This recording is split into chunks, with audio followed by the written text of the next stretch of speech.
बहुचर्चित आमदार अपात्रता प्रकरणी विधानसभा अध्यक्षांचा निकाल जाहीर व्हायला अवघे काही तास शिल्लक उरलेले आहेत।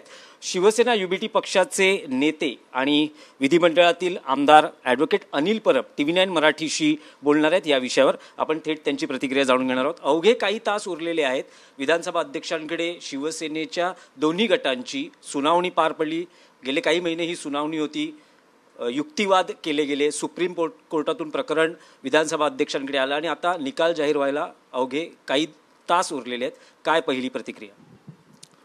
गेले 1.5 वर्ष या सगळ्या प्रकरणाची सुप्रीम कोर्टात त्यानंतर विधानसभा अध्यक्षांकडे सुनावणी चालू आहे।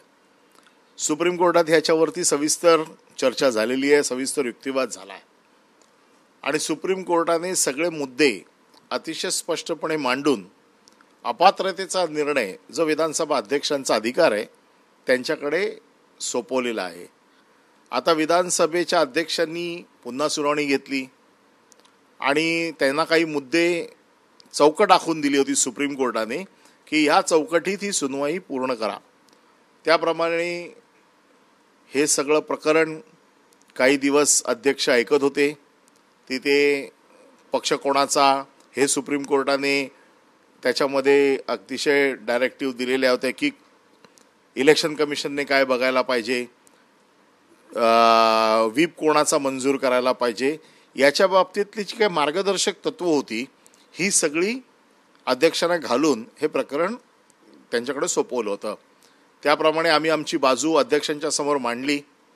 सगळ्या गोष्टी ज्या सुप्रीम कोर्टाने अधोरेखित केल्या होत्या या सगळ्या सुप्रीम कोर्टाच्या समोर आम्ही जशा प्रमाणे ठेवल्या होत्या तशाच त्या आम्ही अध्यक्षांकडे पण ठेवल्या। व्हीप कोणाचा असेल, स्प्लिट होती की नाही, पक्ष फुटला की नाही, पक्ष कोणाचा, या सगळ्या गोष्टींवरती आमची सविस्तर मांडणी झालेली आहे आणि आता आम्हाला देखील निर्णयाची अपेक्षा आहे। कारण सुप्रीम कोर्टाने सांगितलेलं आहे की ह्याचा निर्णय जो काही लागेल त्याच्यावरती पुढे आम्ही योग्य ती कारवाई करू। आता अपात्र कोणाला करायचं कोणाला नाही करायचं हा अधिकार आता अध्यक्षांकडे। आम्ही वाट बघतोय कोणाला पात्र करतायत, पण आम्हाला जे वाटतं की सुप्रीम कोर्टात जी आम्ही 8-9 महिने लढाई लढलो आणि त्या लढाईचा जो काय आउटकम आला त्या आउटकममध्ये सुप्रीम कोर्टाने जवळपास अतिशय स्पष्ट केलेलं आहे। आता ह्या सुप्रीम कोर्टाच्या आदेशाची अंमलबजावणी अध्यक्ष करतायत की नाही हे बघणं बाकी आहे। परब साहेब, निकालाचा मुहूर्त जवळपास ठरला आहे। बुधवारी म्हणजे 10 तारखेला सायंकाळी 4 वाजता निकाल जाहीर होईल अशी माहिती सूत्रांकडून मिळते। सध्या या निकालातल्या ज्या काही शाब्दिक त्रुटी आहेत त्या दूर करण्याचं काम सुरू असल्याचंही कळतं आहे। निकालातील ठळक मुद्दे जाहीर केले जाणार आहेत, पण जर सविस्तर निकालाची प्रत दोन्ही शिवसेनेच्या गटांना दिली जाईल तर त्यावर तुमचं काय म्हणणं? नाही, हा निकाल काही इथपर्यंत थांबणार नाही। या निकालावरती पुन्हा सुप्रीम कोर्टामध्ये पुन्हा याच्यावरती युक्तिवाद होईल।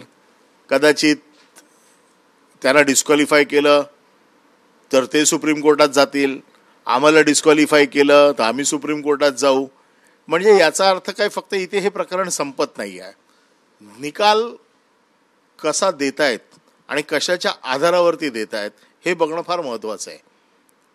की जर आम्हाला ठेवलं आणि त्यांना डिस्क्वालिफाय केलं तर कशाच्या आधारावरती करणार, आम्हाला डिस्क्वालिफाय केलं तर कशाच्या आधारावरती करणार? कारण अपील अथॉरिटी आहेच ना, त्याच्यामुळे अपील तर होणारच आहे या प्रकरणामध्ये।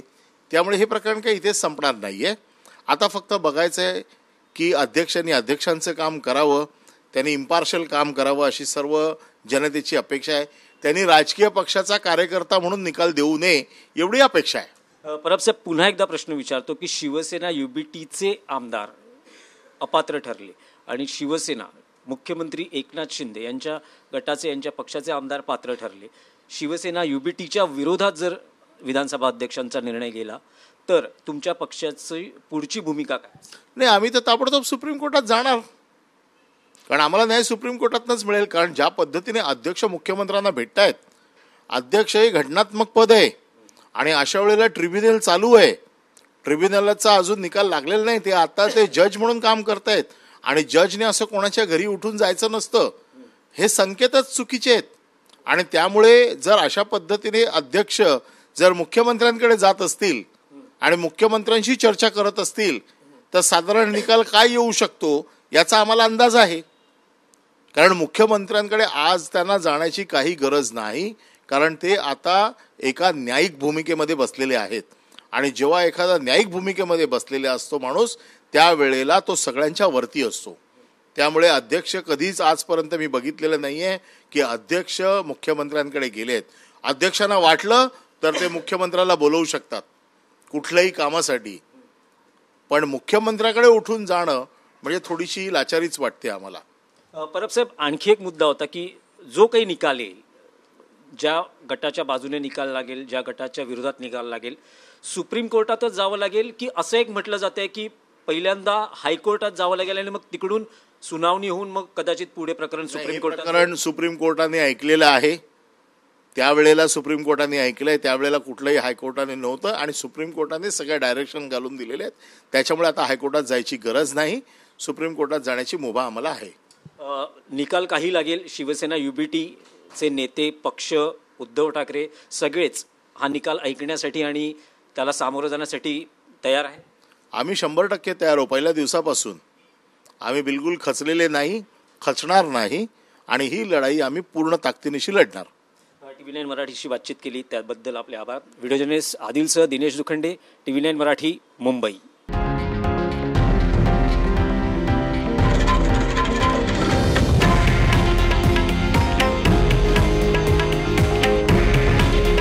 हे आहे देशातील नंबर 1 न्यूज नेटवर्क आणि आपण पाहत आहात TV9 मराठी.